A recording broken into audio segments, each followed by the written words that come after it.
If you've got a busy schedule, it can be hard to get all your nutrients on the go, which is why I have been so excited to discover Organifi.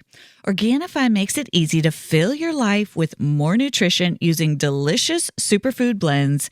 Just add a scoop to a glass of water or your favorite beverage to energize and nourish your day with carefully selected vitamins, minerals, and antioxidants. In the afternoon, instead of reaching for caffeine or a sugary snack, I grab the Organifi Red Juice, a delicious superfood punch that increases energy without the caffeine and only 2 grams of sugar. And my favorite is the Organifi Gold. It has turmeric, and it's a delicious treat that also helps me sleep better. You can experience Organifi's high-quality superfoods for less than $3 a day. Go to www.organifi.com/bestofyou and use code BESTOFYOU for 20% off your order. That's ORGANIFI.com/bestofyou and use code BESTOFYOU for 20% off any item.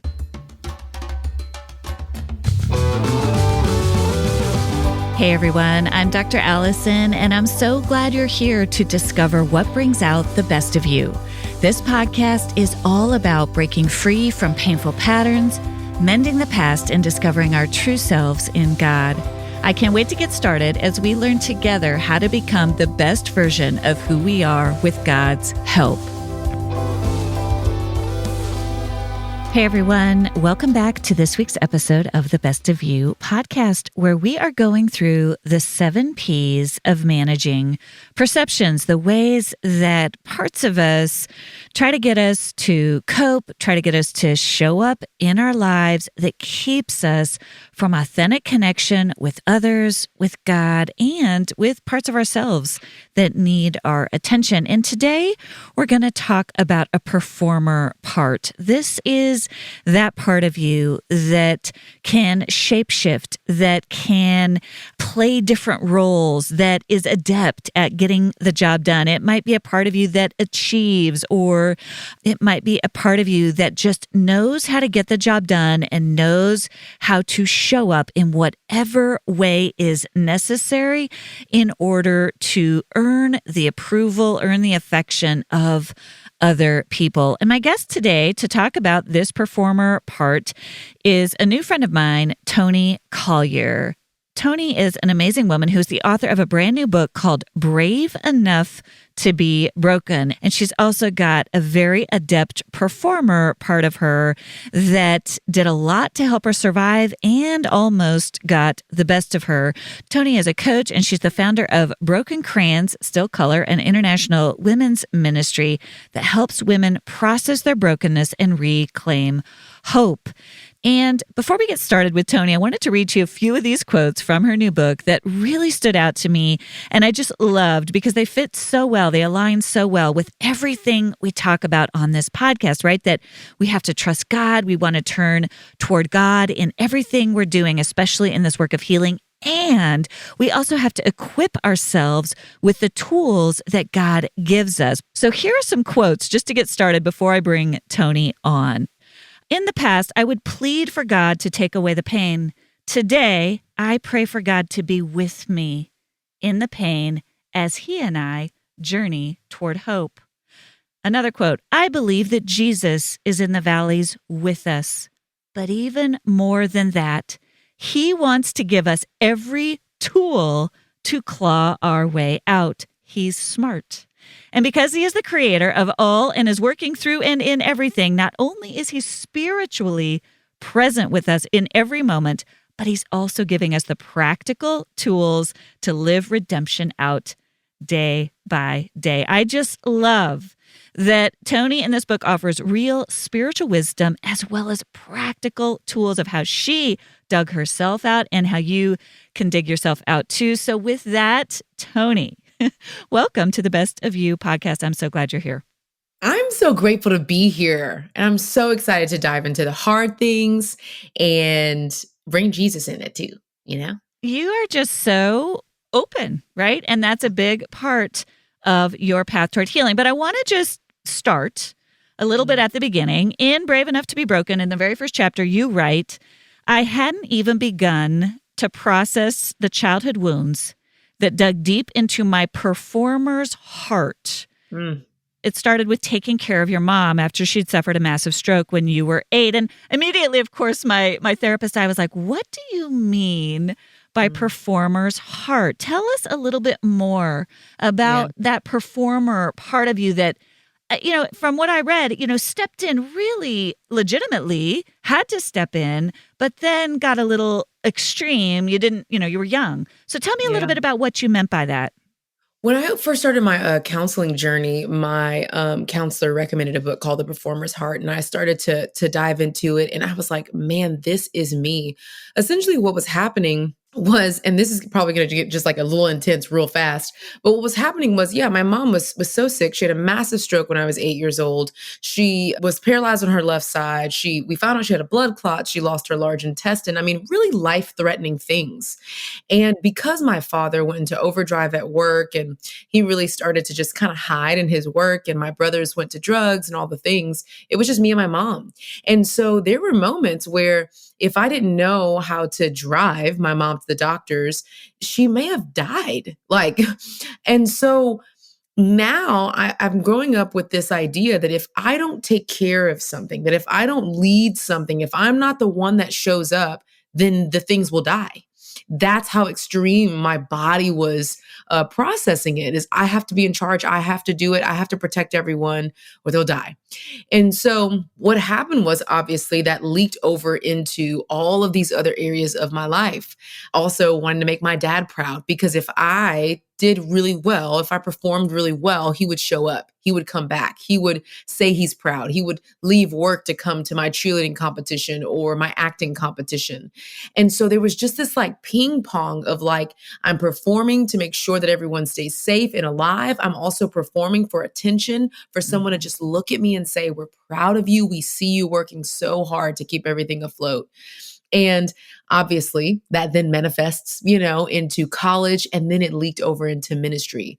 What does that look like? Well, you stand on stages and you perform and you don't share what's actually happening so you don't get healed. And then you are an unhealthy leader in ministry because you're just performing. So yeah, all that. It's unbelievable. I mean, just to put the juxtaposition of probably already a bent in you toward being very capable, high achieving. I'm sure that was already in there. But then you overlay the trauma, right, of what happened to your mom, probably other traumas where you literally kind of had to step up. You had to step up and perform beyond what any child should have to do. You're still performing at school. You're still all the things you just said. You're getting affirmed for all the, it makes so much sense to me that the message, what I'm hearing you say is there's sort of a message this part of you picked up that was like, well, I can do it. I am doing it. And no one else is going to do it either to some degree.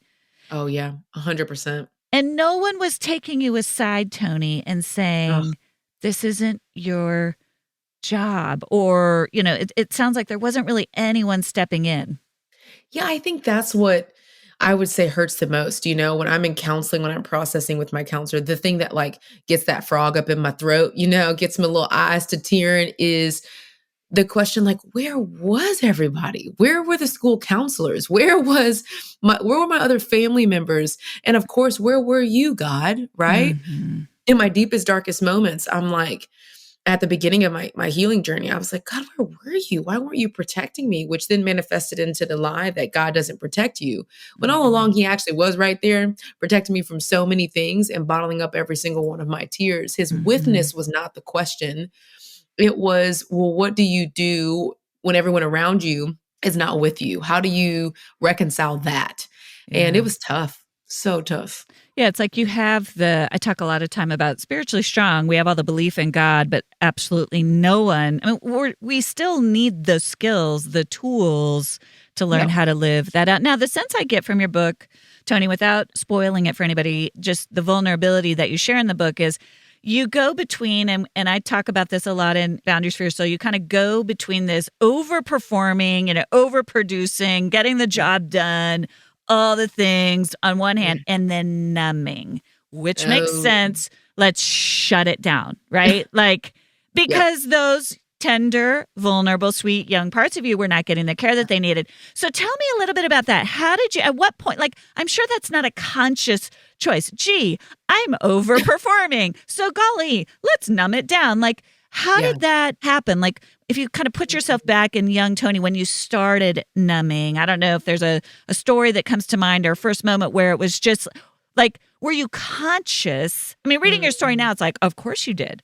Of Yeah. course you shut Yeah. yourself down. It makes Yep. perfect sense. But at the time, I'm just curious if you were conscious of it or if it was more just kind of desperation and I'm just doing what I need to do in the moment to survive. Yeah, 100%. I mean, I think it's the latter. I think, as children, as teens, we're so young, we're so resilient, but we are doing what we can to survive, Yep. and the very things that we've used to cope growing up becomes the things that take us out as adults, like it's like, whoa, that is not a good behavior, girls and boys. But I was just doing the best I could. Oh, And yeah. that moment was when I was 13. I'll never forget it. I went over the summer to stay with my godparents, and I just loved their life so much. They had a whole family, no one was sick.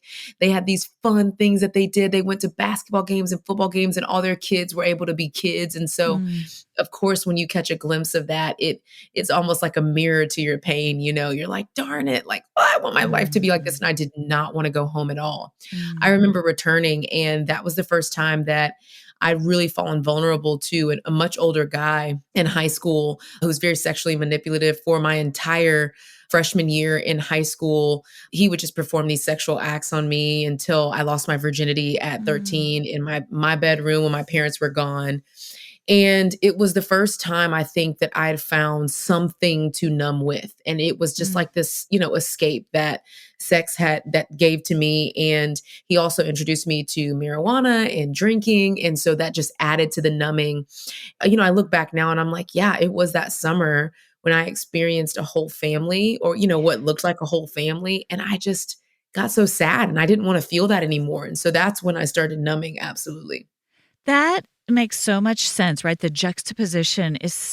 so, and I hear this a lot, almost tasting or glimpsing this beauty or this safety in this family where you maybe could even be a kid, Yeah. where you didn't have to be the adult. You didn't have to be, you could just sort of a glimpse of it. While beautiful and good, also stirred up Mm. all that pain and all that sadness. And what 13-year-old knows how to deal with that? We're not equipped. We're not Yeah. equipped. And so someone comes in with a sort of, pseudo false version, Mhm. and it makes so much Yeah. sense.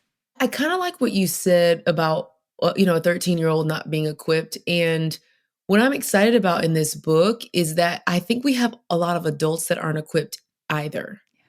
I was numbing from 13 all the way up until 24. Got a divorce, finally decided to kind of clean my life up, but I didn't have the tools and the resources to really claw my way out. I had to go get them, right? I had a source, which was God, but the resources I didn't. And it's unfortunate because we have so many 25, 30, 50, 60, 70-year olds who also aren't equipped to heal and to get into counseling and have all these other resources. And I think that's something that we should pay attention to. I bet there's someone that's like, oh, snap, I'm 35 years old. Am I equipped? And it's like, yeah, we should be asking ourselves that question right now? 100%. I love that Yeah. you're saying, because part of the reason you weren't equipped is because the adults who were supposed to be caring for Ooh, you that's good. weren't Yep. equipped, right? Yep. And so, and again, we always talk about this. I always want to add the caveat. We're all the moms listening, all the dads listening, Yeah. we don't say this to shame, right? As 100%. our friend Kurt Thompson says, we say this to Yeah. name what's true, right? Not to shame, but to name. When those caregivers are not there and not equipped, there is a Yeah. fallout for that we have to be real about. And I say this all the time, and this was a huge part of my healing journey with my parents is that there is a difference between people that are wicked and those that are weak. Mm, And the truth is my mom could have done nothing. There was nothing else that she could have done with her health.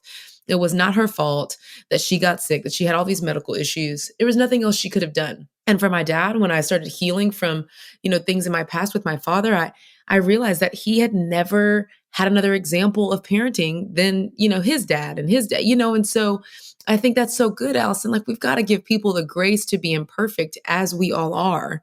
And from that place, I think it's honestly so much easier to forgive if we're being honest. So many things were reconciled in my past from just understanding that my parents were just broken, imperfect human beings Yeah. that needed the same grace that I ended up needing as well, you know? And we can hold two things in our own healing journey as adults of I didn't get what I needed, and that is Yep. true. There's a reason for that. And sometimes we're more there.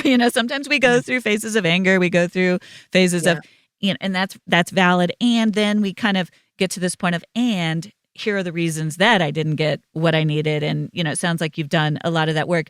I'm curious, Toni, so you're numbing all the way through 23, but from what I understand, as you tell the story, you're also high performing all the way through 20. Like like you are doing both kind of, like at a high level. First of all, were you aware of that divide? Were you aware of Mhm. that split? And was anybody around you, or could you keep it hidden? Oh, I don't know. First of all, I thought I was gonna be a lawyer, which is probably why I kept it hidden so well. Mm. But I say this all the time, and no, I did not recognize it in the moment. I say this all the time, though. I was living, like, legitimately 2 different lives. Like, I mean, I really was. My counselor calls it my ability to be a chameleon. Like, I can just kind of, like, bend and move and be everything everybody wants me to be, which, is a part of that performer part.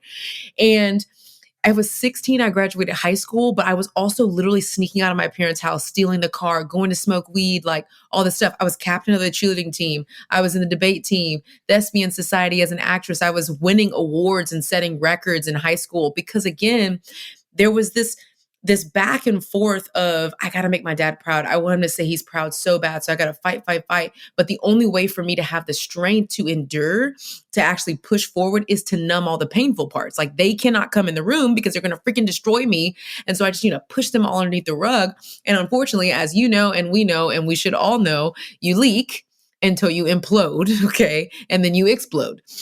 And that's what happened at 23, 24. It just all bubbled up to the surface. And it was like, oh, I can't do both. I've got to find some health here. I've got to stop allowing the pendulum to swing back and forth between these two extremes and find a rhythm that's healthy for my life. It's unbelievable. I mean, as we always say, I honor the parts of you that were Yeah. working so hard So to hard. keep Sweet you girl. going by Yeah. performing, achieving, and numbing. That's how you survived. Talk us through a little bit Yeah. that moment when you realized this isn't going to work anymore. Oh my gosh. First of all, I lost everything. I got into a marriage at 19 and got engaged, moved to a whole different state. It was crazy guy. I knew him for like 3 months. It was crazy. But I was performing. I was like, look at me. I'm young. I'm about to get married. I'm an adult. Here I am. Look at me go. And I ended up being a really toxic and a verbally abusive marriage. But I had a daughter in that, and it took me a while to leave, and I finally left. And then I was also in a really spiritually abusive church, and I transitioned out of that church as well. And next thing you know, I am a single mom. I am living with another single mom because I can't afford a place for myself, looking for a job. I'd been in ministry, I'd been on stages, and now I hadn't. And I just lost everything. And I also decided to stop numbing. I'm like, I want to start over. I want a new life. I want to, get it together. Well, when you stop numbing, okay, it's when really all the things start to come to the surface. I was doing drugs, smoking alcohol to numb, and anxiety set in. And I was like, Mhm. whoa, what's this? And it's like, oh, well, you've always been battling with anxiety. You just didn't know it because you were numbing it and hiding it so much. And so in that moment, I just remember pleading with God to take the pain away because it was almost like I had woken up to the reality that I had a really, really hard first 20 somewhat years of my life because numbing keeps you from that. It tries to keep you safe until it doesn't anymore. And I just crumbled. I had to send my daughter to be with my parents for that summer Mm. so that I could rebuild my life and figure out what was next. And I knew that I needed to go into counseling. I just was so scared to, because in our culture, in the African American culture, it was like, what are you even talking about? Why are you going to go see a shrink? Are you crazy? I remember when I Mm. told my mom, I was like, hey, I think I'm going to go to counseling. She literally picked up the phone and called me. She was like, are you bipolar? What's going on, girl? And I'm like, well, okay. I actually don't know if I'm bipolar or not. However, I would love to go find out, you know? But it was just this big stigma of like, you've got to be crazy, psychotic to even think about going to a counselor's office. And so I just focused on getting my finances together, but more than anything, I wanted to be a healthy mom. Mm. That's what drove me. I don't even think I had the confidence in myself to heal for me. It was for my daughter. I didn't want her to go through what I went through. And so I just went and did my work, but it was extremely painful, extremely painful.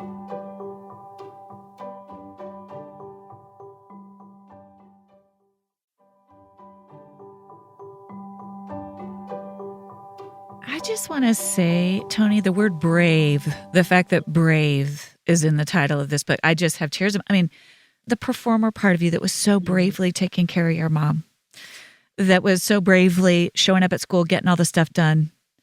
The numbing part of you, honestly and truly, that was so bravely trying to help you cope in whatever Yeah. way it knew how.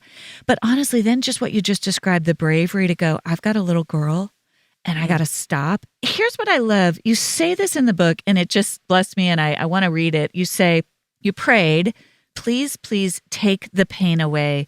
Please, God, why does my life have to be so hard? Please take the pain away. And then you describe feeling a moment Mhm. of relief, which is beautiful. And then your Mhm. next sentence is, that was also the day that I decided to find a counselor. Yeah. I just thought that was so fascinating. You cried out, and then Mm. you did that brave step of saying, I got to look at all this stuff. Tell me a little bit Yeah. about that. When you reached out for Yeah. that support, how did Yeah. that go initially? Was it scary? Was it pretty quickly like, oh no, this is working? How did that go? Yeah. It's interesting because everything was happening at one time. So I'd Hmm. experienced this, really toxic church. And I was like, oh gosh, like, am I going to go to another church again? I was like, no, I'm not. And then all of a sudden I was like, man, I just really want to be in church. And so I visited North Point Ministries and messed around and found an incredible church community with a healthy pastor and all kinds of great things. And so that was happening at one time. And then I started realizing that the people that I had surrounded myself with, I just couldn't anymore. Like if I wanted a life change, I actually had to change my community as well. And so I literally, and honestly, I think I stumbled into this because I kind of just cut everybody off. I was like, okay, nobody talk to me. I need to get my life together. But what it did was it made room for healthy community. Because oftentimes, we like want new friends, but we've got all these other friends that are in our inner circle. And they're like, well, how do I transition them out? What do I do? And I talk about that in the book too. How do you transition people to safe spaces for you? And so that was happening at once. And then later down the line, I met my now husband, Sam. And I was like, who is this guy? And he just like loved me so much. And I was like, dude, what's happening? And he was so emotionally aware. He was like, hey, I want to talk to you about my feelings. I'm like, you're a guy. You don't have feelings, which is what I learned from my dad.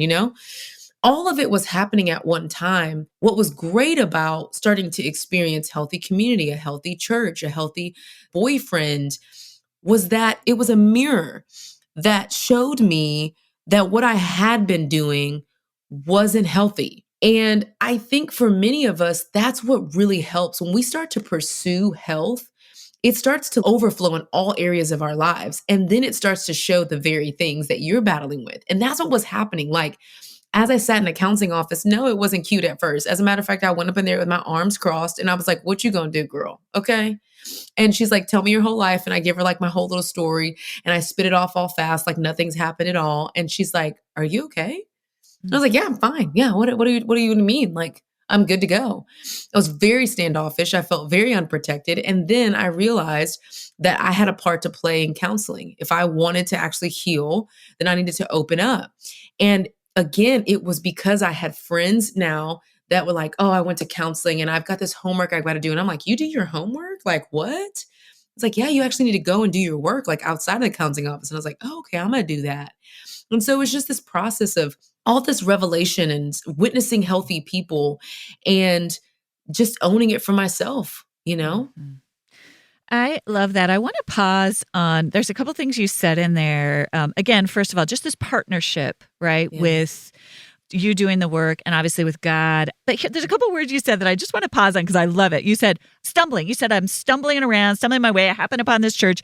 And what I hear in that is so many people, and I think you say this in the book, but so many people are like, what is my 5-step plan? And it's like, it's just, you had a new direction. You're like, I'm going to move toward healing. I don't know where to get it. So I'm going to stumble around, happened upon, and I hear this all the time, toxic church.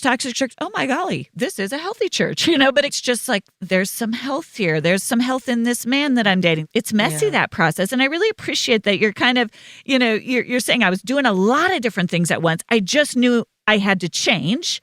Yeah. And so I kind of threw a lot of things at the wall and noticed what stuck, noticed what was healthy. And I really appreciate just that honesty about that, because the process is not always easy, especially as to use your words, we're clawing our way out. It's just trying to go in the right direction, trying to go in a healthier direction.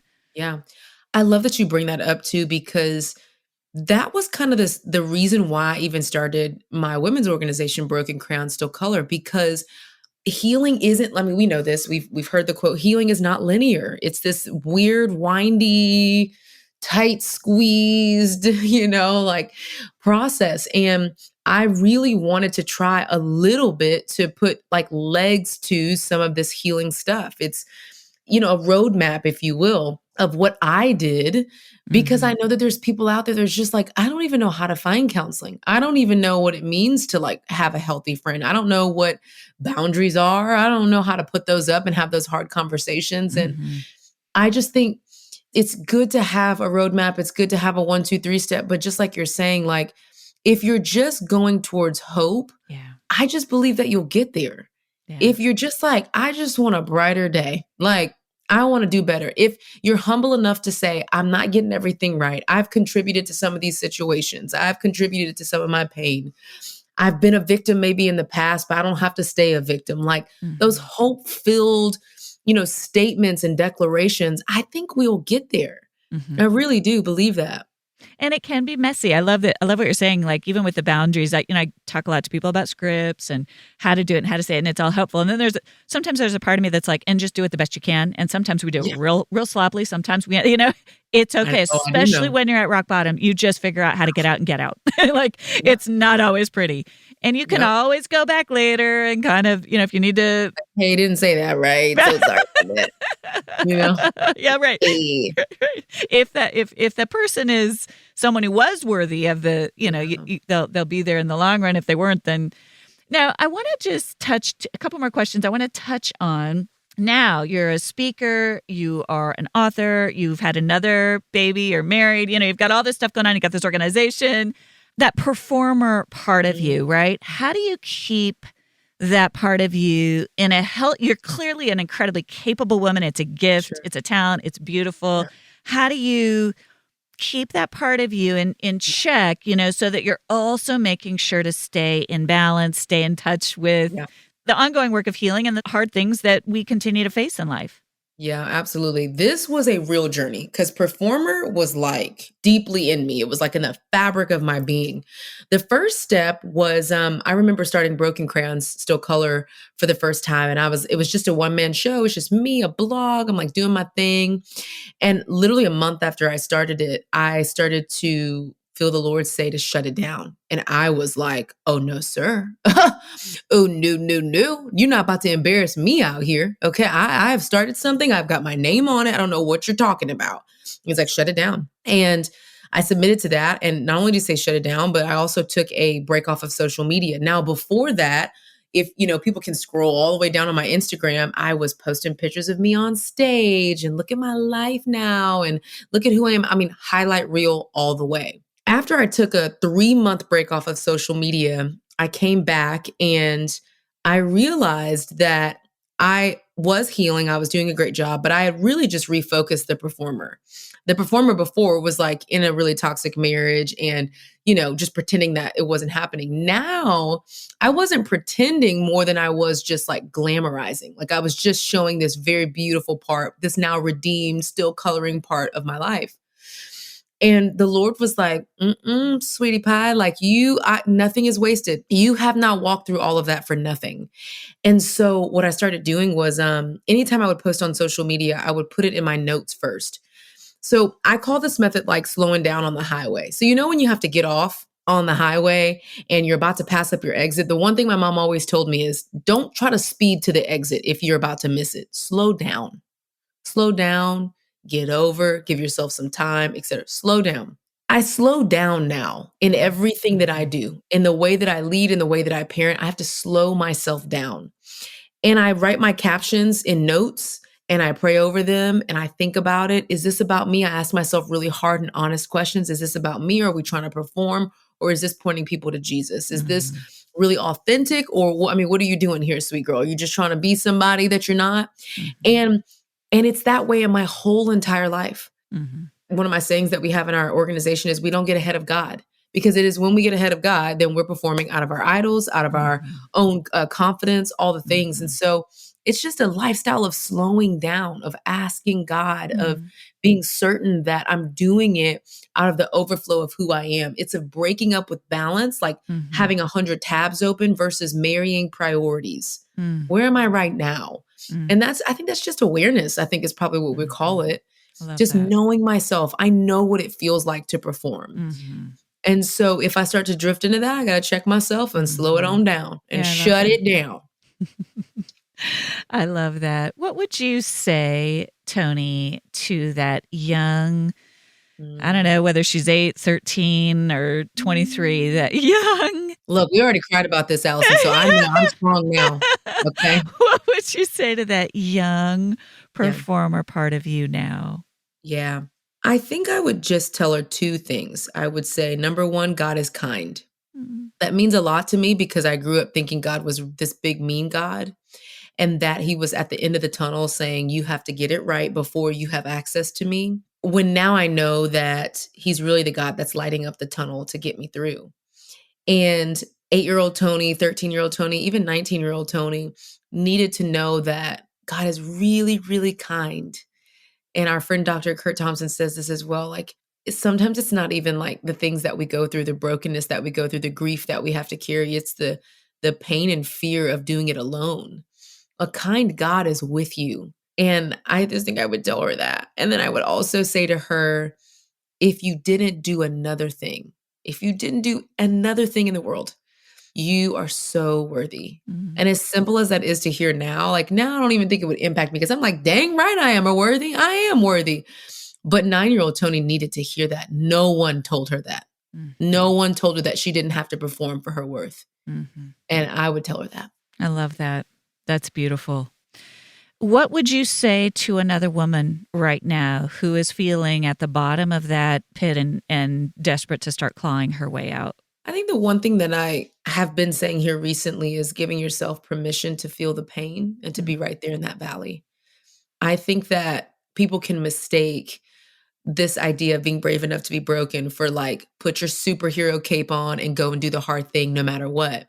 But the truth is, there were ebbs and flows in my healing journey. There were moments when I had to call my counselor and say, listen, every week I need a break. Let's go bi-weekly right now. I need a break. This kind of hurt. This last thing that we talked about, it was a lot for me. And even with my organization, I can recognize that there were moments where I used it as a crutch. The broken crayon still color. It's like, okay, it's broken. It's okay. Okay, let's keep it going. Let's fix it. It's all good. Everybody just clean it all up. But really there's power in that valley that you're in right now, the pain that you're feeling right now.